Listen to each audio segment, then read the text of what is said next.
ಆಹ್! ಆಹ್!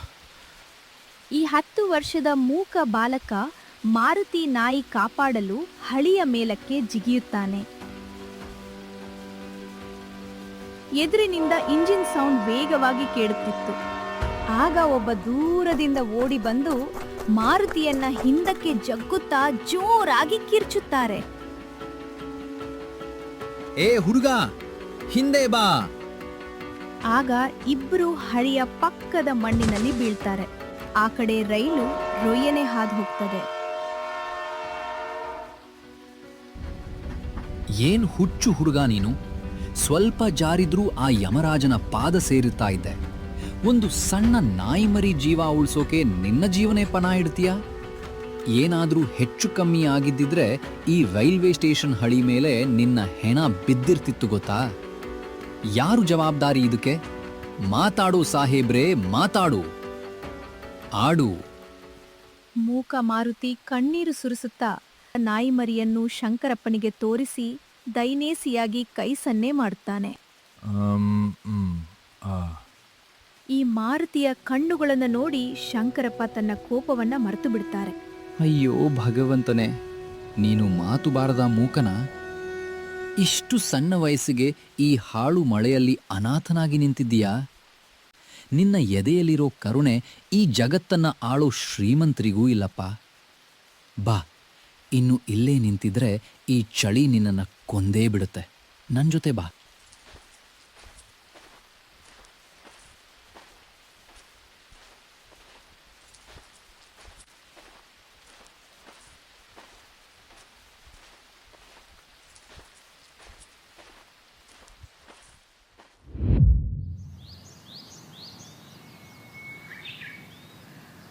ಶಂಕರಪ್ಪನ ಸಣ್ಣ ಮರದ ಗೊಂಬೆಗಳ ಅಂಗಡಿಯ ಹಿಂಭಾಗದ ಹಳೇ ಮನೆ. ಒಲೆಯಲ್ಲಿ ಗಂಜಿ ಕುದಿಯುತ್ತಿತ್ತು. ನಾಯಿ ಮರಿಗೆ ಮಾರುತಿ ಬಟ್ಟೆ ಸುತ್ತಿ ಮಲಗಿಸಿದ್ದನು. ಆಗ ಶಂಕರಪ್ಪ ಬಿಸಿ ಗಂಜಿಯ ತಟ್ಟೆಯನ್ನು ಮಾರುತಿಯ ಮುಂದಿಡುತ್ತ, ತಗೋ ಮಗನೇ, ಮೊದಲು ಬಿಸಿ ಗಂಜಿ ಕುಡಿ, ನಿನ್ನ ಒಡಲು ತಣ್ಣಗಾಗ್ಲಿ. ಈ ಜಗತ್ತಿನಲ್ಲಿ ಹಸಿವಿಗಿಂತ ದೊಡ್ಡ ಶತ್ರು ಮತ್ತೊಂದಿಲ್ಲ. ಇವತ್ತಿನಿಂದ ನೀನು ಅನಾಥನಲ್ಲ. ಈ ಮುದುಕನಿಗೆ ನೀನೇ ಮಗ. ಇದನ್ನು ಕೇಳಿ ಮಾರುತಿ ಗಂಜಿ ತಟ್ಟೆಯನ್ನು ನೋಡಿ ಕೃತಜ್ಞತೆಯಿಂದ ಕೈ ಮುಗಿಯುತ್ತಾನೆ. ನಂತರ ನಾಯಿ ಮರಿಯ ಕಡೆಗೆ ತೋರಿಸಿ ಕೈ ಸನ್ನೆ ಮಾಡುತ್ತಾನೆ. ಹ್ಮ್ ಹ್ಮ್ ಹಾ. ಅದಕ್ಕೂ ಗಂಜಿ ತಿಳಿ ಇಟ್ಟಿದ್ದೀನಿ, ಕೊಡ್ತೀನಿ ತಡಿ.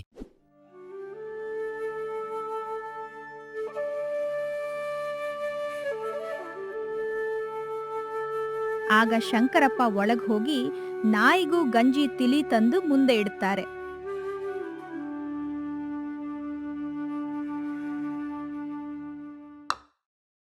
ಹೌದು, ಇದಕ್ಕೆ ಏನಂತ ಹೆಸರಿಡ್ತೀಯಾ? ಇದನ್ನು ಕೇಳಿ ಮಾರುತಿನು ಏನ್ ಹೆಸರಿಡ್ಬೇಕು ಅಂತ ಯೋಚನೆ ಮಾಡಕ್ಕೆ ಸ್ಟಾರ್ಟ್ ಮಾಡ್ತಾನೆ. ನಾನು ಹೇಳ್ತೀನಿ ಕೇಳು. ಮಹಾಭಾರತದಲ್ಲಿ ದಾನಶೂರ, ಸಕಲ ಕಷ್ಟಗಳನ್ನ ನುಂಗಿದ ಒಬ್ಬನೇ ಒಬ್ಬ ನಾಯಕ ಇದ್ದ. ಅವನೇ ಕರ್ಣ. ಇವನಿಗೆ ಕರ್ಣ ಅಂತಾನೆ ಕರೆಯೋಣ. ಇದನ್ನು ಕೇಳಿ ಮಾರುತಿ ಖುಷಿಯಿಂದ ಕುಣಿಯುತ್ತಾನೆ. ಆ ಹೆಸರು ಅವನಿಗೂ ತುಂಬಾ ಇಷ್ಟವಾಗುತ್ತದೆ. ಇವನು ನಿನಗೆ ಕೇವಲ ನಾಯಿಯಲ್ಲ, ನಿನ್ನ ಕಷ್ಟಕ್ಕೆ ನಿಲ್ಲೋ ಕರ್ಣನೇ ಆಗ್ತಾನೆ. ನೋಡ್ತಾ ಇರು.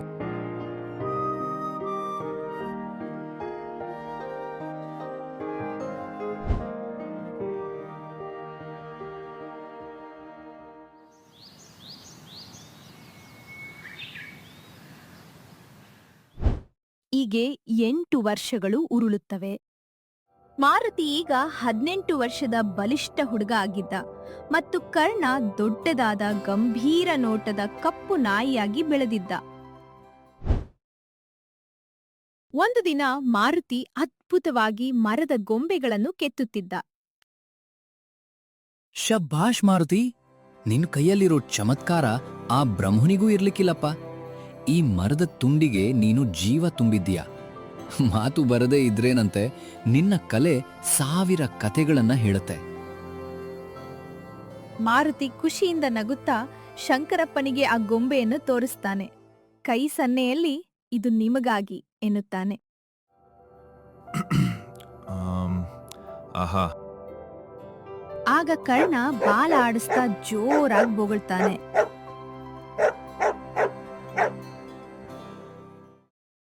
ನೋಡಿದ್ಯಾ, ನಿನಗಿಂತ ಮುಂಚೆ ಕರ್ಣನಿಗೆ ಗೊಂಬೆ ಇಷ್ಟ ಆಗ್ಬಿಟ್ಟಿದೆ. ಇತ್ತ ರಾಜಶೇಖರ್ ಎಂಬ ಅಹಂಕಾರಿ ಉದ್ಯಮಿ ತನ್ನ 2 ಬಾಡಿಗಾರ್ಡ್ಗಳೊಂದಿಗೆ ಅಂಗಡಿಗೆ ಪ್ರವೇಶಿಸುತ್ತ.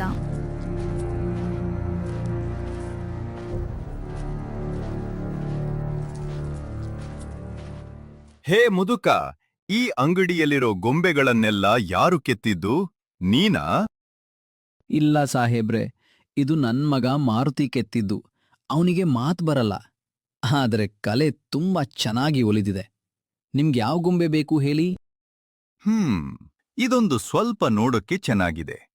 ನನ್ನ ಹೊಸ ಪಂಚತಾರಾ ಹೋಟೆಲ್ನ ರಿಸೆಪ್ಷನ್ನಲ್ಲಿ ಇಡೋಕ್ಕೆ ಇದು ಲಾಯಕ್ಕಾಗಿದೆ. ಇದರ ಬೆಲೆ ಎಷ್ಟು? ಒಂದು 5,000 ಕೊಡ್ತೀನಿ. ಪ್ಯಾಕ್ ಮಾಡು. ಆಗ ತಕ್ಷಣವೇ ಮಾರುತಿ ರಾಜಶೇಖರನ ಕೈಯಿಂದ ಗೊಂಬೆಯನ್ನು ವಾಪಸ್ ಕಿತ್ತುಕೊಂಡು ಕೋಪದಿಂದ ತಲೆ ಅಲ್ಲಾಡಿಸಿ, ಇದು ಮಾರಾಟಕ್ಕಿಲ್ಲ ಎಂದು ಸನ್ನೆ ಮಾಡುತ್ತಾನೆ.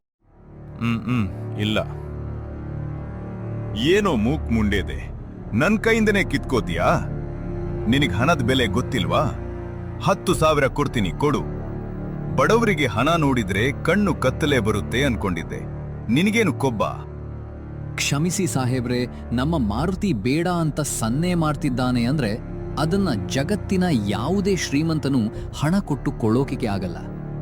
ಬಡತನ ನಮ್ಮ ಮನೆಯಲ್ಲಿ ಇರಬಹುದು ಸಾಹೇಬ್ರೆ, ಆದ್ರೆ ನಮ್ಮ ಸ್ವಾಭಿಮಾನವನ್ನ ನಾವಿನ್ನೂ ಹರಾಜು ಹಾಕಿಲ್ಲ. ಈ ಗೊಂಬೆ ಮಾರಾಟಕ್ಕಿಲ್ಲ, ದಯವಿಟ್ಟು ನೀವು ಹೊರಬಹುದು. ಇಷ್ಟೊಂದು ಸೊಕ್ಕ ನಿಮ್ಗೆ? ನನ್ನ ಹೆಸರೇ ರಾಜಶೇಖರ್. ಇಡೀ ಸಿಟಿನೇ ನನ್ನ ಕಾಲ ಕೆಳಗಿದೆ. ಬಡತನದಲ್ಲೂ ಇಷ್ಟೊಂದು ಗರ್ವ ತೋರಿಸ್ತೀರಲ್ಲ, ನೆನಪಿಟ್ಟುಕೊಳ್ಳಿ. ಇದೇ ಗೊಂಬೆಯನ್ನ ನೀವೇ ನನ್ನ ಕಾಲ ಹತ್ತಿರ ತಂದು ಭಿಕ್ಷೆ ಬೇಡೋ ತರ ಮಾಡದೇ ಇದ್ರೆ ನನ್ನ ಹೆಸರು ರಾಜಶೇಖರನೇ ಅಲ್ಲ. ಆಗ ಕರ್ಣ ರಾಜಶೇಖರ್ನ ಎದುರು ಬಂದು ನಿಂತು ಜೋರಾಗಿ ಘರ್ಜಿಸ್ತಾನೆ. ರಾಜಶೇಖರ್ ಹೆದ್ರಿ 2 ಹೆಜ್ಜೆ ಹಿಂದೆ ಇಟ್ಟು, ಹೇ, ನಾಯಿನ ಹಿಡೀರಿ, ಇವತ್ತೇ ನಿಮ್ಮ ಕೊನೆಯ ದಿನ ಅನ್ಕೊಳ್ಳಿ. ಹೀಗೆ ಹೇಳಿ ರಾಜಶೇಖರ್ ಅವನ ಬಾಡಿಗಾರ್ಡ್ಗಳೊಂದಿಗೆ ಅಲ್ಲಿಂದ ಹೋಗುತ್ತಾನೆ.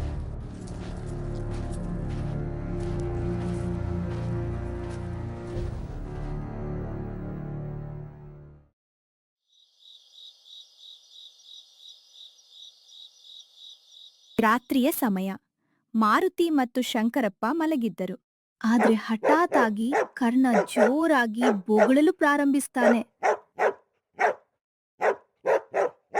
ಏನಾತ್ ಕರ್ಣ, ಯಾಕೆ ಹೀಗ್ ಮಾಡ್ತಿದ್ಯಾ? ಮಾರುತಿ ಕಿಟಕಿಯಿಂದ ಹೊರಗ್ ನೋಡಿ ಗಾಬರಿ ಆಗ್ತಾನೆ. ಇಡೀ ಅಂಗಡಿಗೆ ಬೆಂಕಿ ಹತ್ತಿ ಉರಿತಿರ್ತದೆ. ಅವನು ಶಂಕರಪ್ಪನ ಹೆಗಲು ಹಿಡಿದು ಅಲುಗಾಡಿಸ್ತಾನೆ.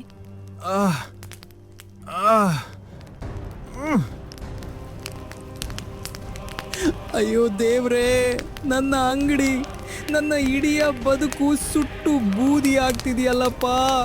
ಯಾರಾದ್ರೂ ಕಾಪಾಡಿ, ನೀರು ಹಾಕಿ. ಮಾರುತಿ ಕೋಣೆಯ ಒಳಗಿರುವ ತನ್ನ ಗೊಂಬೆಗಳನ್ನು ಉಳಿಸಲು ಬೆಂಕಿಯೊಳಗೆ ನುಗ್ಗಲು ಪ್ರಯತ್ನಿಸುತ್ತಾನೆ. ಬೇಡ ಮಾರುತಿ, ಒಳಗಡೆ ಹೋಗ್ಬೇಡ. ಆ ಗೊಂಬೆಗಳು ಹೋದ್ರೆ ನಾನು ಮತ್ತೆ ಕರಕುಶಲ ಕಲೆ ಕಲಿಸ್ಕೊಡ್ತೀನಿ, ಅಂಗಡಿ ಕಟ್ಬೋದು. ಆದ್ರೆ ನಿನ್ನ ಜೀವಕ್ಕೆ ಏನಾದ್ರೂ ಆದ್ರೆ ಈ ಮುದುಕ ಯಾರ ಮುಖ ನೋಡಿ ಬದುಕಬೇಕು ಮಗನೇ? ನೀನು ನನಗೆ ಕೇವಲ ಕೆಲಸಗಾರನಲ್ಲಪ್ಪ, ನನ್ನ ಸ್ವಂತ ಕರುಳಿನ ಮಗನಿಗಿಂತ ಹೆಚ್ಚು. ದಯವಿಟ್ಟು ಒಳಗ ಹೋಗ್ಬೇಡ ಕಣೋ. ಮಾರುತಿ ಶಂಕರಪ್ಪನ ಕಣ್ಣೀರನ್ನ ನೋಡಿ ಅವರನ್ನ ಗಟ್ಟಿಯಾಗಿ ಅಪ್ಪಿಕೊಳ್ತಾನೆ. ಅವನ ಕಣ್ಣುಗಳಲ್ಲಿ ಅಂಗಡಿ ಕಳೆದುಕೊಂಡ ದುಃಖಕ್ಕಿಂತ ಶಂಕರಪ್ಪನ ಮೇಲಿರುವ ಪ್ರೀತಿ ಎದ್ದು ಕಾಣುತ್ತದೆ.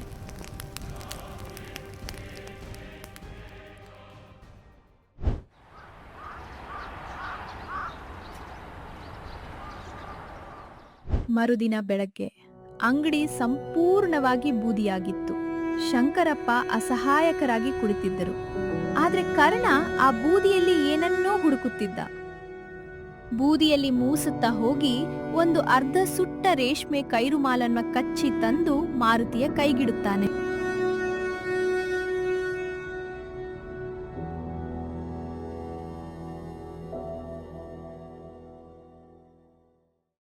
ಮಾರುತಿ ಆ ಕೈರುಮಾಲನ್ನ ನೋಡಿ ಕಣ್ಣು ಕಿರಿದುಗೊಳಿಸ್ತಾನೆ.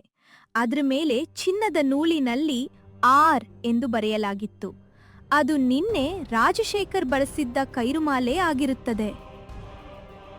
ಮಾರುತಿ ಕೋಪದಿಂದ ಕೈ ಮುಷ್ಟಿ ಗಟ್ಟಿ ಮಾಡಿ ಹಲ್ಲು ಕಡಿಯುತ್ತ, ಕೈ ಸನ್ನೆಯಲ್ಲೇ, ಆ ರಾಜಶೇಖರ್ನೇ ಇದಕ್ಕೆ ಕಾರಣ, ಅವನನ್ನು ಕೊಂದಾಕ್ತೀನಿ ಎಂದು ಶಂಕರಪ್ಪನಿಗೆ ಸನ್ನೆ ಮಾಡುತ್ತಾನೆ.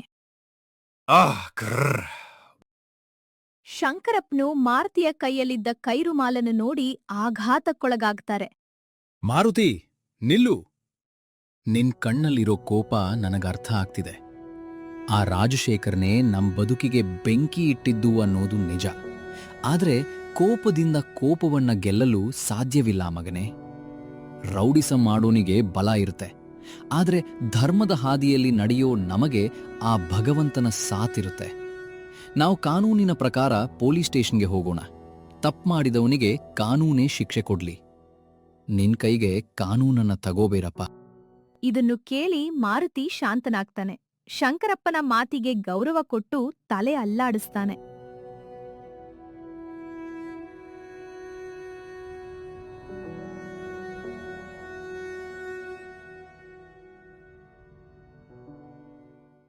ಹೀಗೆ ದಿನಗಳು ಕಳೀತವೆ. ಅಂಗಡಿಯಿಲ್ಲದ ಕಾರಣ ಶಂಕರಪ್ಪ ಮತ್ತು ಮಾರುತಿ ಊಟಕ್ಕೂ ಪರದಾಡುವ ಸ್ಥಿತಿ ಬರ್ತದೆ. ಮಾರುತಿ ಕೂಲಿ ಕೆಲಸಕ್ಕೆ ಹೋಗಲು ಶುರು ಮಾಡಿದ್ದಾನೆ.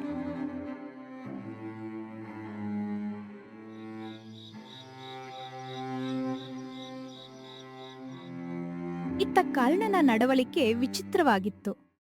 ಮಾರುತಿ, ಈ ಕರ್ಣನಿಗೇನಾಗಿದೆ ಅಂತ ಗೊತ್ತಿಲ್ಲಪ್ಪ. ಬೆಳಗ್ಗೆ ಆದ್ರೆ ಸಾಕು ಎಲ್ಲೋ ಓಡಿ ಹೋಗ್ತಾನೆ. ರಾತ್ರಿ ತುಂಬಾ ತಡವಾಗಿ ಮನೆಗೆ ಬರ್ತಾನೆ. ಊಟ ಕೂಡ ಸರಿಯಾಗಿ ಮಾಡ್ತಿಲ್ಲ. ನನಗೇನೋ ಭಯ ಆಗ್ತಿದೆ. ಮಾರುತಿ ಯೋಚನೆಯಲ್ಲಿ ಮುಳುಗ್ತಾನೆ. ತಾನೇ ನಾಳೆ ಕರ್ಣನನ್ನು ಹಿಂಬಾಲಿಸುವುದಾಗಿ ಶಂಕರಪ್ಪನಿಗೆ ಸನ್ನೆ ಮಾಡುತ್ತಾನೆ.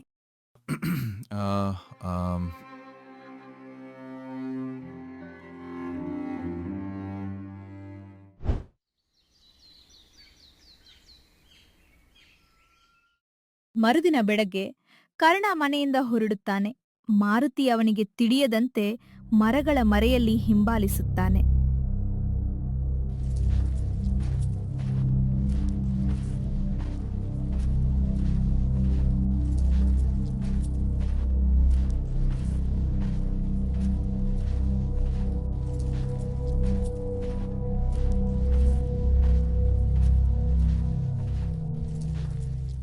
ಕರ್ಣ ನೇರವಾಗಿ ರಾಜಶೇಖರನ ಬೃಹತ್ ಬಂಗಲೆಯ ಹಿತ್ತಲಿನ ತೋಟಕ್ಕೆ ಹೋಗಿ ನಿಲ್ಲುತ್ತಾನೆ.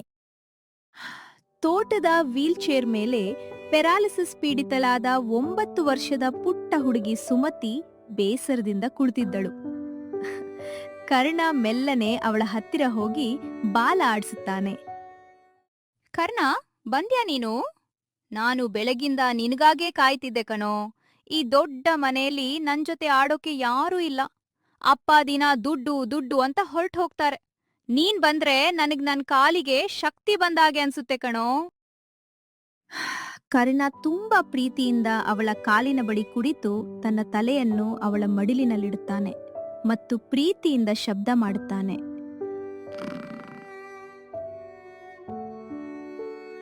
ಮಾರುತಿ ಮರದ ಮರೆಯಿಂದ ಇದನ್ನು ನೋಡಿ ಆಶ್ಚರ್ಯಪಡುತ್ತಾನೆ. ತಮಗೆ ಅನ್ಯಾಯ ಮಾಡಿದ ರಾಜಶೇಖರನ ಮಗಳ ಮೇಲೂ ಕರ್ಣ ಇಷ್ಟೊಂದು ಪ್ರೀತಿ ತೋರಿಸುತ್ತಿರುವುದನ್ನು ನೋಡಿ ಅವನ ಕಣ್ಣುಗಳು ಒದ್ದೆಯಾಗುತ್ತವೆ. ಅಷ್ಟರಲ್ಲೇ ರಾಜಶೇಖರ್ ಕಾರ್ನಿಂದ ಇಳಿದು ತೋಟಕ್ಕೆ ಬರ್ತಾನೆ. ಕರ್ಣನನ್ನು ನೋಡಿ ಆಘಾತ ಮತ್ತು ಕೋಪದಿಂದ ಕಿರುಚುತ್ತಾನೆ.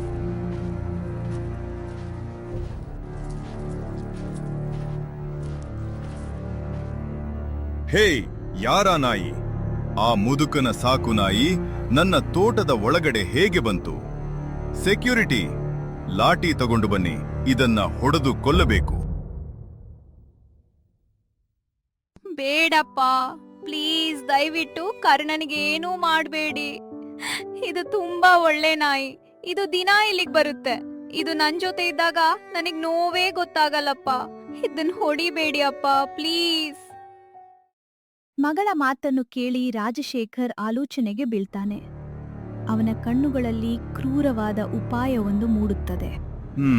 ಸುಮತಿ, ನಿನಗೆ ಈ ನಾಯಿ ಇಷ್ಟನಾ? ಹಾಗಾದ್ರೆ ಇವತ್ತಿನಿಂದ ಈ ನಾಯಿ ನಿನ್ನದೇ. ಆ ಬಡ ಮುಂಡೇದವರಿಂದ ಈ ನಾಯಿನ ನಾನು ಹೇಗೆ ಕಸಿದ್ಕೋತೀನಿ ಅಂತ ನೋಡ್ತಾ ಇರು.